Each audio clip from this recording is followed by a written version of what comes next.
Welcome to Coach Bennett's podcast, where every run has a purpose, where kindness is hardcore, where this is about running, and this is not about running, where every starting line is a finish line in disguise, where rambling still gets you where you need to be, where pineapple will never ruin your pizza, and the sodas, adult and not adult kind, are always cold, and where there is room on the starting line for everybody. Welcome to episode I'm Coach Bennett. 70. Thank you for letting me be a part of your day. It's okay to be nervous. At least that's the working title. It's okay to be nervous. I like that. I really do. Now, there's a couple other that are, potentially going to be the name of the episode.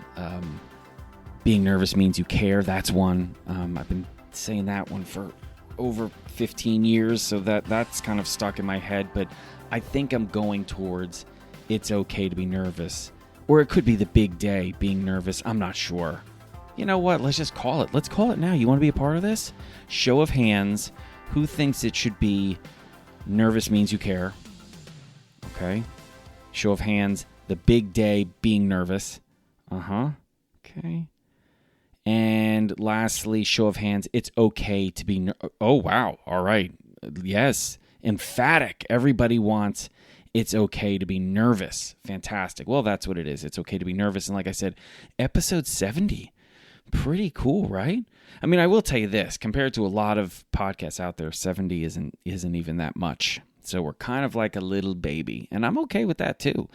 Being a little bit of a baby amongst all of these older podcasts. That's fine. We're doing great. I'll tell you that. So thank you everyone ahead of time for being a listener and a follower and a subscriber of the podcast. I'll tell you what, last week was the biggest week the podcast has ever had, by far. It was massive. So thank you, everyone, for listening. And I'll give you a little bit of background now on why we're talking about being nervous. And it should be kind of obvious. I think if you're a long-time listener, you probably realize that these things have to do with what's going on in all of your lives. I'm inspired every week by all of you. And we just had the Berlin Marathon. We're coming up on the Chicago Marathon. And after that, there's a whole bunch of other half marathons, cross country. There's a lot happening right now. Road races of all kinds, ultras. And I'm starting to get a lot of people saying, hey, you know what? I've done the training and I'm feeling really nervous, or I've just signed up to take on a 5K and I'm really nervous. And I just thought, you know what? Let's talk about being nervous. You know what I mean? Because that's something that we have in common. So if you're nervous out there on a starting line, or if you're nervous out there the week before a race, or if you're nervous out there before a big run, whether it's a speed run or a long run, or if you're nervous out there before you got to take an exam, or you have a job interview, or you have to have a hard conversation with somebody you care about, it doesn't matter why you're nervous. I just want you to know you're not alone for being nervous. In fact, you're probably never been less alone, because we all get nervous, okay? So it shouldn't be something you're nervous about, bringing up the fact that you're nervous, because everyone can relate. Unless you're talking to somebody who's pretending that they never get nervous, and that just means they're really nervous about admitting that they can be nervous, and they should hear what I had just said, which is you shouldn't be nervous about admitting that you're nervous, because there is nothing wrong with being nervous. In fact, it's okay to be nervous. So, as you know, I'm a nerd, a runner, to be more specific, and I love playing with words as a nerd. So I guess I'm a word nerd too. Never even put that together. So let's break down a little bit what we're talking about when we say nervous, and then we'll get into why we get nervous, what it means to be nervous, how we can deal with being nervous, and maybe also in that conversation kind of separate what is maybe nerves and what might be anxiety and what might be fears, and how they kind of work together. And let's begin with a definition. You know it. I know it. Let's go. Opening up our favorite assistant coach, the dictionary. Nervous. Definition 1A. Timid. Apprehensive. Okay. All right. not bad. Let's just break down what timid and apprehensive means. It means lacking in courage or self-confidence. Okay, timid, lacking in courage or self-confidence.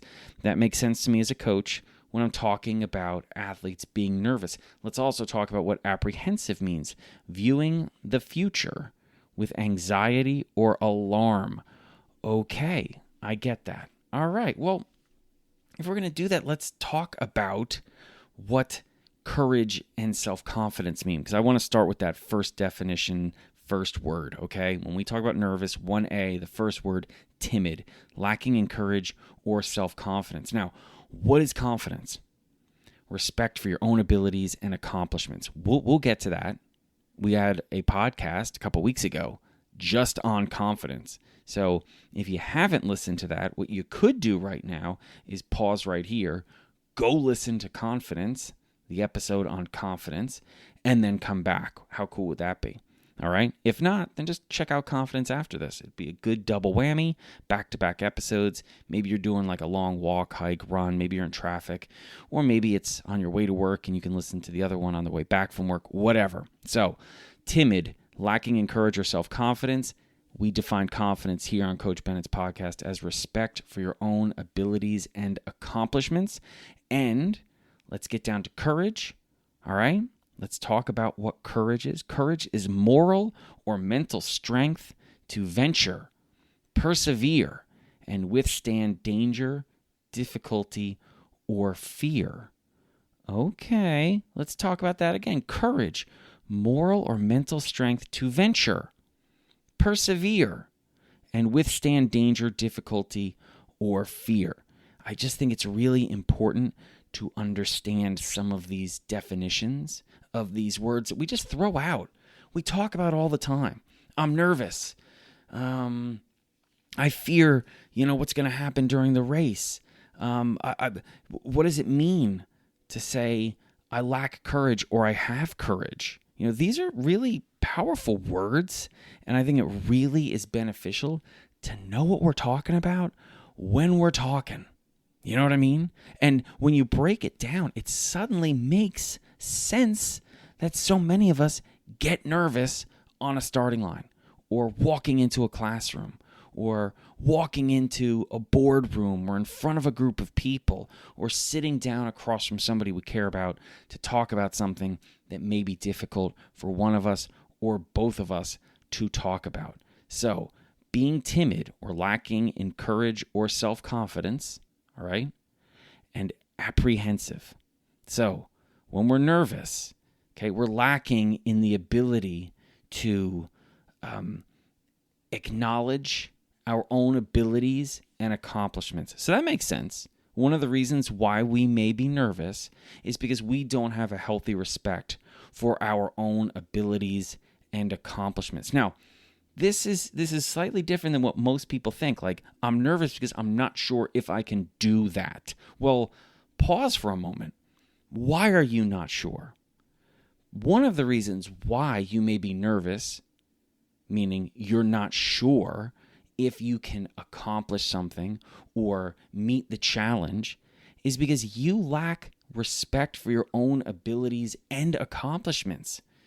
It's not so much you don't know whether or not you can do it. You are not paying attention to the fact that maybe you can do it, or maybe you already have, or maybe all of the work, your accomplishments and your achievements, your abilities are pointing towards, yes, you can. Of course, on the other side of every starting line, there are no guarantees, but you are focusing or choosing to not focus on what you've already accomplished, what your abilities are. And that's where the lack of confidence comes from, because confidence is, again, the respect for your own abilities and accomplishments. So when you are disrespecting your abilities, choosing not to respect your accomplishments, well, you're lacking in courage. Well, you're lacking in confidence. It makes sense, right? Now, that other thing, lacking in courage, if we just go back to that definition, moral or mental strength to venture, persevere, and withstand danger, difficulty, or fear. Now, think of some of those words, because a lot of people think, no, I'm a wimp. I'm not courageous. I'm not brave. But if I said, do you have what it takes to try? Which really is me saying, do you have what it takes to start the test, cross the starting line, initiate the conversation? Do you have what it takes to try? If you do, then you have courage. Because I just read you the definition. It's the moral or mental strength to venture, persevere. So that means go out, continue to try. Now, we talk about a lot what struggling means, right? Don't we? We do. And my definition of struggling is that it is not proof of failure. It is proof of successfully not giving up. Now, if you're a runner, you know what it means to struggle, which means you know what it means to successfully not give up. You know what it means to persevere. You know what it means to venture, cross a starting line. You know what it means to try, which means you know what it means to be courageous. So, just by breaking down these definitions of why we may be nervous, so much of our nervousness, I think, comes from a healthy lack of respect for ourselves. That's what I think. From a coaching standpoint, so much of it comes from us not respecting who we are and what we've done, what we are capable of doing, acknowledging the work we have put in, the training we have done, the runs we have run, the minutes, the meters, the miles we have logged and put into that bank. And as a result, we lack confidence. And as a result, we feel like we lack the courage when us simply not acknowledging our achievements, our abilities, our accomplishments, that is why we can't see just how courageous we are on pretty much a daily basis. So if we go back and go through these words and we break down the definitions, it's really easy to kind of like reverse engineer why we're nervous on the starting line. But it also gives us some answers as to how we can deal with this, how we can maybe best be able to deal with those nerves. Now, I also want to put like an umbrella, 2 umbrellas actually, which seems excessive, but we'll just say we've got 2 umbrellas here. One is what I said at the beginning, which is the name of the episode. It's okay to be nervous. But I have another umbrella underneath there, which I kind of may have mentioned at the beginning too, which was a potential name for this episode, which is being nervous means you care. So now that we've broken down by using the definitions and what the words mean within those definitions to see why maybe we're nervous, meaning we're lacking in courage because we lack confidence, because we don't respect, acknowledge our own abilities and accomplishments and achievements, okay, I just want us to also realize that one of the other reasons why we're nervous is because we care about what we're trying to do, what we're attempting to do. We care because we've been passionate about this goal that we've been working towards. And you can break this down into anything you're trying to do in running and beyond, outside of running, before you reach the starting line of a run or after you reach the starting line of a run. We can use school as an example. Okay? You have studied. You've taken the time to say, you know, when I get home, I know I'm exhausted, whether it's from practice or from theater or from work, and now I'm going to study. I'm going to put in the time. You're giving time, your valuable time. We have a finite amount of time towards this goal of doing well in this class. Let's pick the best subject of all, history. And you've done the reading. You've taken great notes. You're paying attention to the lectures. You're having conversations with other students about what you're doing in history, and now it's time for the exam.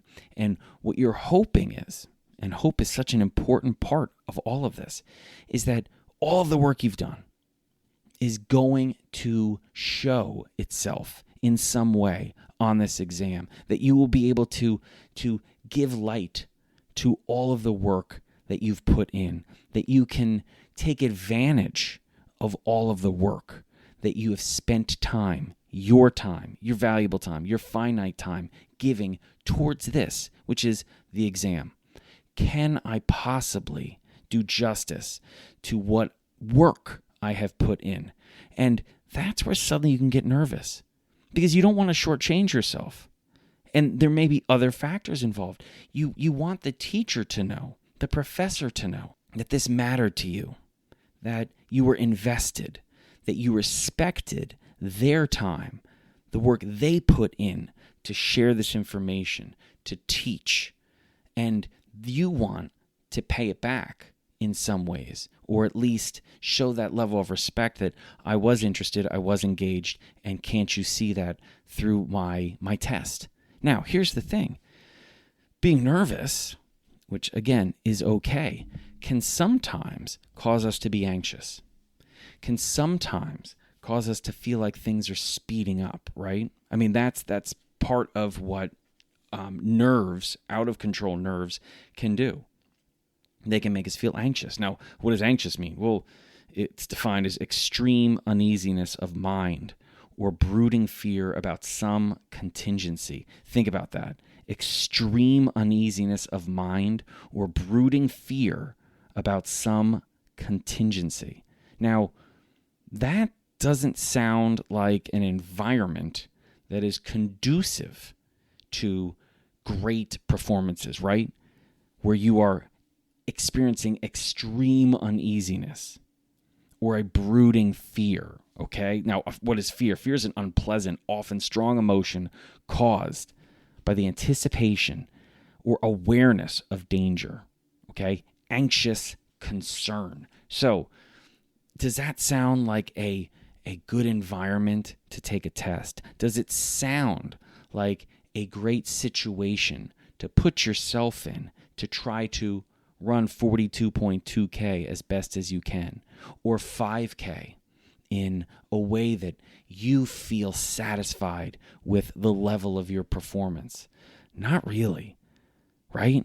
So one of the things, my hope is really for this, is for us, one, to understand it's okay to be nervous. Two, to try to figure out what that means and why are we nervous. And then three, to try to figure out ways to make sure being nervous doesn't turn into something that diminishes our performance. Now, that's the goal. That's a lot, but it's worthwhile. Let me tell you a couple things that I used to do when I was nervous. Okay. Now, I will also say this: there were different parts of my career where I was nervous for different reasons. I'll go into college. I've mentioned on this podcast a number of times I was fabulously lazy in college. So especially my first couple of years, I was so lazy. And what I would do, because I would get very nervous, anxious about the race, because my expectations, which were ridiculous, on how I was going to do, were freaking me out. And part of it was because I knew I hadn't done the work. And here's the thing. It's when I say, about the lack of confidence, and I mentioned that confidence is a respect for your own abilities and accomplishments, a lot of people assume that means, well, I'm downplaying my accomplishments or my abilities, and that's why I lack confidence, because I'm not saying I did the work, I am good enough. That's one way that you will lack confidence, by not, like I said, respecting your own abilities and accomplishments. That wasn't why I was nervous. I was nervous because I had a lack of respect for the times I was trying to run. So I wasn't doing the work.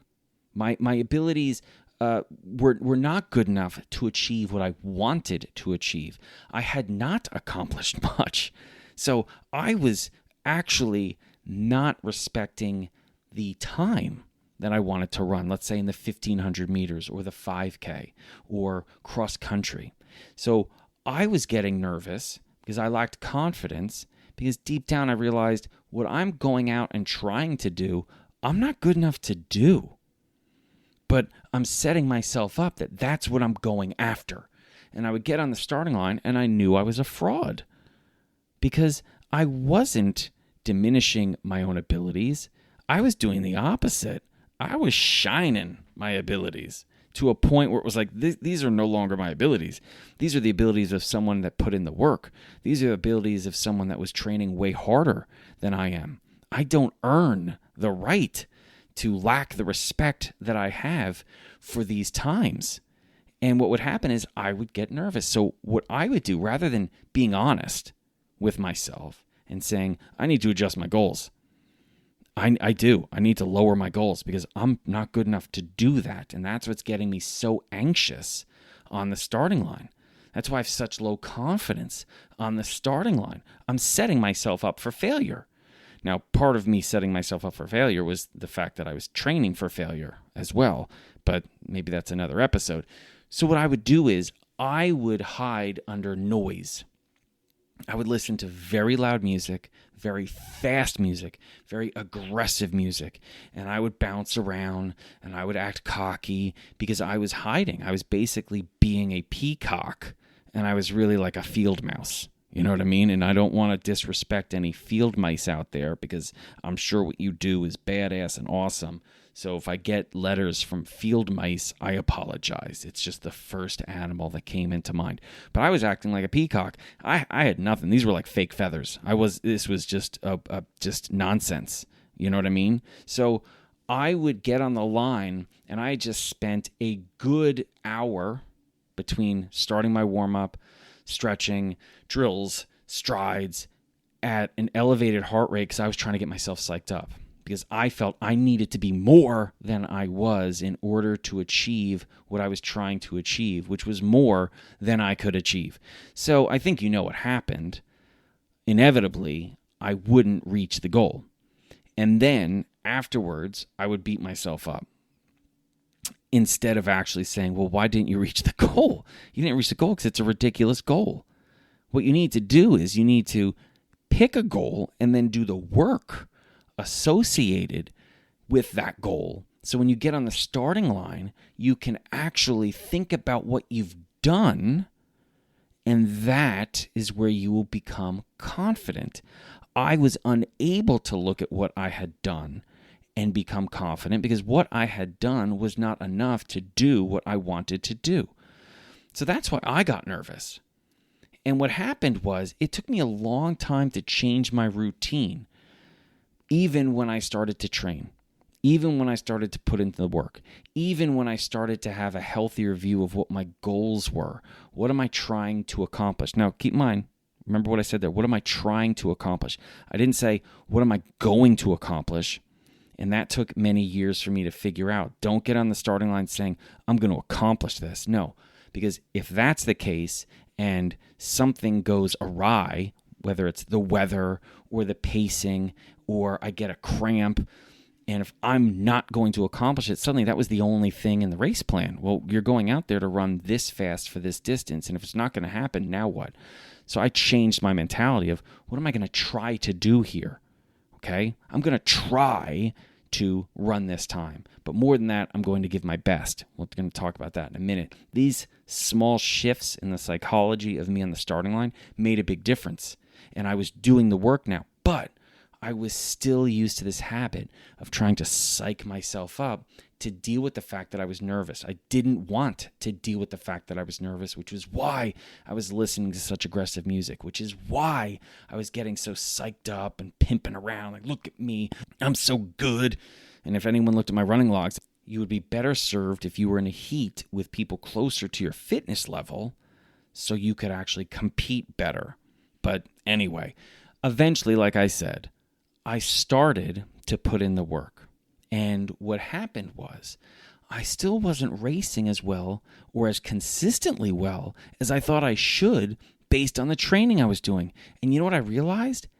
It was because I was faking being confident still. I was going through the process of listening to the crazy music beforehand and psyching myself up when I realized I don't need to do any of that. All I need to do is respect my own abilities and accomplishments. And I finally could do that and not fake it. And there was a sense of calm that came over me during the seasons of my best running. I was no longer trying to psych myself up before a race because I didn't need to. I was good enough. Gun goes off. I'm fit. I'm ready. I don't have to lie to myself. I don't have to get some artificial thing to get me pumped up like music. And instead, I started to use music to calm me down, to do the opposite of what I used to do. I started to listen to much, much slower music, music that would just relax me and chill me out. Because a race environment can get tense no matter what. You don't have to be nervous to be tense, okay? There's pressure that isn't associated with being nervous. And what happened was I realized I was no longer nervous so much about the race, but I still cared so much about the outcome that I could get tense. I could realize that there's a limited amount of races that you get to run in a year. I would get tense about whether or not the pacing would be correct. I would get tense about whether or not I would cover the move. I would get tense about whether the wind on the backstretch was going to back off or pick up. I would get tense because I thought those clouds are coming in. I think it's going to rain. I hope it doesn't rain. That means it's going to be muddy. It's going to be slower. It's going to be rougher. And I suddenly realized the best thing I could do is focus on the fact that I was ready. I had done the work. I was prepared. And I had goals that were a reach, but reachable, which was new for me because I had goals in the past that were out of reach because I hadn't done the work. So it started with me having confidence, which meant starting with me respecting my own abilities and accomplishments. So what I'm going to tell you here, the first step I think you should do, if you're someone who finds themselves consistently nervous on a starting line or about to get nervous, I want you to spend some time with yourself talking about, reading about, visualizing about your own abilities and accomplishments. I don't want other people involved. You don't need to have yourself beating teammates or losing to teammates or where you're going to be in the race. What I want you to do is focus on your own abilities and accomplishments. Now, here's a really cool thing about our assistant coach dictionary. When they're talking about confidence and they say respect for your own abilities and accomplishments, they don't say in relation to other people. It is owned by you. I'm telling you, the dictionary is such a good assistant coach. Respect for your own abilities and accomplishments. When you get 7th place, they're not saying take into account 1st through 6th. They're not saying who did you lose to before we talk about you respecting your own abilities and accomplishments. They don't say tell me about 8th, 9th, and 10th. I want to know about who you beat and how much you beat them before you can respect your own abilities and accomplishments. They want you to respect the fact that you were 7th. Respect it. Respect your abilities. And I'll tell you what, it flips the other way too. When I was talking about how I was, not training, the best thing I could have done was respect the fact that I was not training. If I had gone to the starting line saying, this is who I am today, am I as fit as I want to be? No. Have I been lazy? Absolutely yes. Okay, doesn't change the fact that I'm here on this starting line and I have certain abilities and accomplishments. What can I do today based on those? How confident can I be based on those, as opposed to how unconfident can I be because of all the things I haven't done? And that's where I was trying to make up for that lack of confidence by inflating my ego and my confidence by making this, crazy, out of control, punk rock listening kid on the infield. When it was, dude, all you need to do is just be honest. Okay, you haven't been training the way that you would like to. Fine. This is the fitness we got. What can we do with it? And I'll tell you a little coaching trick here. If you consistently try to race your best, which means try your best, regardless of your fitness, that shouldn't have anything to do with it.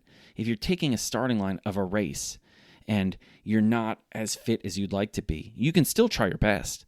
You may not race your fastest. It may not be your fastest times, but you can still race your best. You can absolutely try your best. And the same thing happens when you're in great shape. When you're in the best shape of your life, it doesn't mean you're going to run your fastest, but you can try your best, right?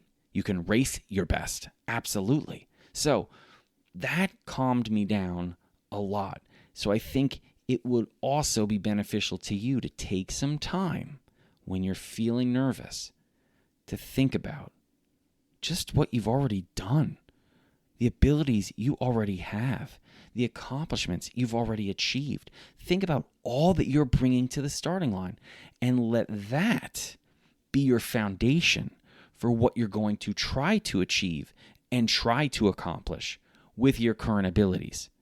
The nerves should dissipate a little bit. Doesn't mean they're all going to go away, because like I said, there's general excitement and kind of euphoria about being on a starting line or taking a test no matter what. And like I said, some of that has to do with the fact that you care, right? It means something to you. You're passionate about it. And nervousness and excitement, they're like really good friends. They're like really good friends. They borrow each other's clothes. They kind of look the same, from afar. You're like, is that Stacy? And you're like, I don't think that's Stacy. I think that's Sheila. And you're like, it's so hard from a distance to tell the difference between the two, because no, that's an I Love New York t-shirt. That's Stacy's t-shirt. And they're like, yeah, but I think Sheila's wearing it today. And they're like, they always borrow each other's clothes. It's nuts. But that's basically what nervousness and excitement are like. They're like Stacy and Sheila. Really hard to tell them apart. You know what I mean? So that excitement you're feeling, that could just be, excitement. It doesn't have to be nervousness. Butterflies, same thing. It's like a pack of like 30 butterflies, and some of them are nervousness and some of them are excitement, and they're just bouncing around in there. And I will tell you this is a little side ramble here. Not racing like I used to. That's what I miss probably more than anything else. I miss the butterflies. I miss the nervousness. I miss the excitement. I miss the not knowing what's going to happen. I miss those moments in a race where I'm going to struggle and I'm going to have to make decisions. Do I keep going? Do I back off and then try to, pick things back up? Do I go with this move? All of these things that could make or break the race. I miss all of that. I miss the ability to have failure in my life pretty consistently, because by inviting in failure into my life, I should say inviting in the possibility of failure into my life, I'm also inviting in the possibility of success. And I thought that's a great deal.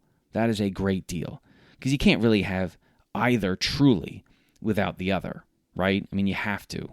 I think maybe there's a better chance of you experiencing failure without the possibility of success than ever having success without the possibility of failure. I don't think it works that way. I think sometimes the pendulum doesn't swing back and forth. So that's another good one that we should talk about. But anyway, so what I want you to do is start by acknowledging and respecting your abilities and your accomplishments. Then what I want you to do is I want you to spend some time thinking about how courageous you are as a student, as a runner, as an athlete, as a human being, especially when you know what courage really means.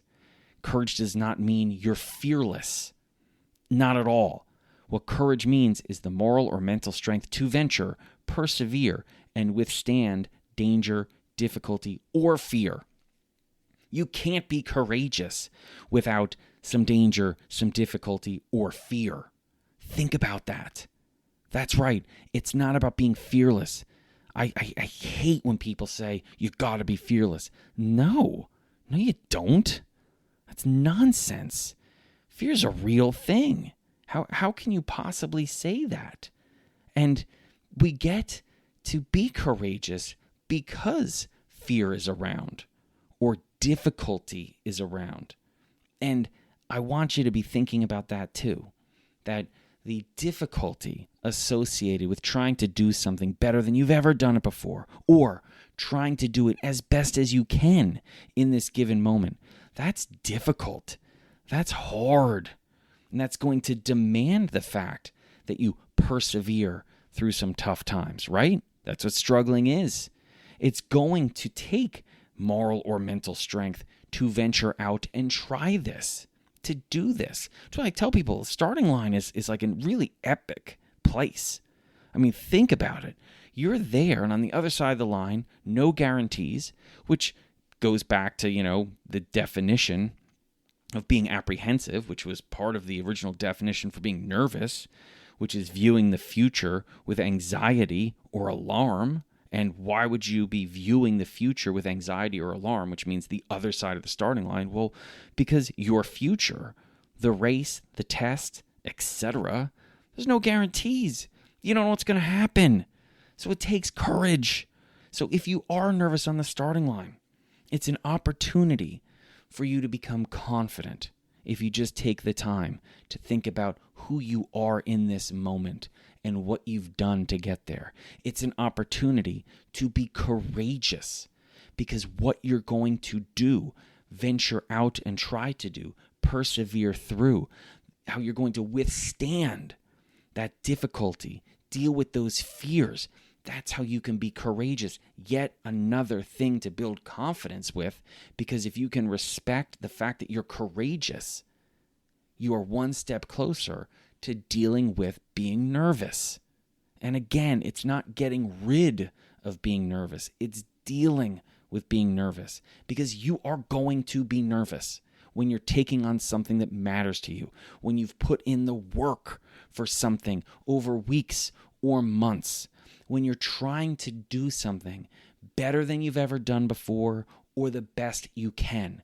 It's going to be hard, it's going to be difficult, and it's going to take courage and confidence to deal with the nerves so you can cross that line. You can venture out and persevere on your way to what may be a failure and what may be a success. And failure will have an asterisk here, because I think if you're trying your best and you come up short, that's not a pure failure. Okay, that may be failing, but that ain't failure, if you know what I mean. So there's another episode called Failing, Not Failure. So these are some of the things that I think right now it would be a very, very good thing to work on and to kind of dig a little bit deeper about you being nervous, you being confident, you being courageous, and you realizing it's okay to be nervous, and you realizing that confidence is you spending some time and simply respecting who you are. And you should respect who you are, because you are your number one teammate, you are your own best coach, and you should be a great, if not your best friend. You should also take a little bit of time to realize what you're taking on every time you cross the starting line demands courage. Demands it. You gotta have it, whether you realize it or not. But part of the reason why you're nervous is part of the reason why you lack confidence, which comes from the fact you're not acknowledging things like you are in fact courageous. Okay, I'm hoping this helped everyone out there that is dealing with being nervous. And I'll tell you what, you should have things in your life at all times that make you a little nervous. You should. Remember, that doesn't mean it's something negative to be nervous. Like I mentioned, it's okay to be nervous. We should have things in our lives that make us nervous. Being nervous means you care. Being nervous means that you are passionate about something. Being nervous means that there is something out there that is not guaranteed. There's something in your life that could be a success and might not be. There is an opportunity for you to persevere, try, venture, and accomplish something. That's worthwhile. That's great. Embrace the butterflies. Invite them into your life. Invite them back into your life if you have not had them in your life for quite some time. And if you have people in your life that battle with being nervous, share the episode with them. Because I'll tell you what, as a coach, I mean, especially working with young athletes, sometimes it could get debilitating. But I think it was because they didn't understand that it was okay to feel these things and why they were feeling these things. And a lot of them had, they struggled acknowledging just how badass they already were. And I'll tell you what, nothing changes when you grow up. Nothing. If anything, the biggest difference is the fact that as adults, we stop putting ourselves in positions to invite those butterflies into our chest. We stop putting ourselves in position to cross new starting lines, to venture out, to struggle, to persevere, to be courageous. We don't, and we should. We should have it in our lives forever. That's part of living a life fully lived, as far as I'm concerned. All right, now, this wouldn't be a great show without a Mindset Minute. So we're going to get a Mindset Minute with the one, the only Mindset Performance Coach extraordinaire, Coach Tammie Bennett. I'm going to give it to her right now. Baton officially passed. Coach, take us away on another Mindset Minute.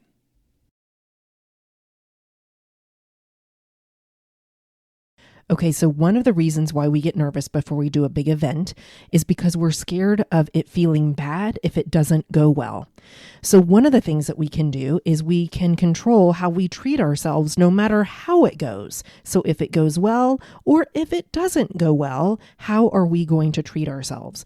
So if you make a solemn swear, a promise, or an affirmation to yourself that no matter what happens during this race or this big event that you're going to do, if you can promise that no matter what the outcome is, you are going to ruthlessly love yourself, it's going to be a little bit less scary for you to go undertake that race or that big event, because you know that no matter what happens, you're going to have your own beautiful, sweet self giving you love when you get across that finish line or when you finish that event. So when you're on the starting line, just take a moment and just say, self, I'm going to love the shit out of you no matter what happens today, and then have fun. As always, amazing. Thank you, Coach Tammie. And I'm sure you're wondering, how can I possibly get some more Coach Tammie in my life? Well, don't worry. In the show notes, the links to her podcast, her website, how you could work with her, some of the cool stuff that she's going on, it's all there. Just check it out after I sign off, because I'm about to sign off. So thank you, everyone, for listening to episode 70. It's okay to be nervous. Thank you for subscribing to the podcast. I'm assuming you've subscribed to the podcast. I mean, come on, subscribe to the podcast, follow the podcast, and let's get some ratings in. You know what? I think next week I'm going to call attention to a few of my favorite ratings that have come in recently. Some of them have been so kind. I just want to, say thank you, and what a perfect place to say thank you. And next week is episode 71. I don't have anything about 71, the number 71. So if you have something cool about 71, send me a DM or an email and let me know what's cool about 71, because I can bring that up at the beginning of next week. So until then, you take care of yourself, take care of each other, and I'll meet you on the next starting line. Thank you so much for listening to Coach Bennett's podcast today. And if you're not already following or subscribed to the podcast on whatever platform you're listening, well, I really wish you would, because it helps a lot. Also, check out the show notes, because you'll find a link to Coach Bennett's newsletter, as well as all the social media sites that I'm on. Places like Threads and Facebook and Instagram and Mastodon and YouTube, and even the artist formerly known as Twitter. Whatever that dumpster fire is called today, you'll find a link to it, because I'm on there. Thank you so much again for listening, and until next time, take care of yourself.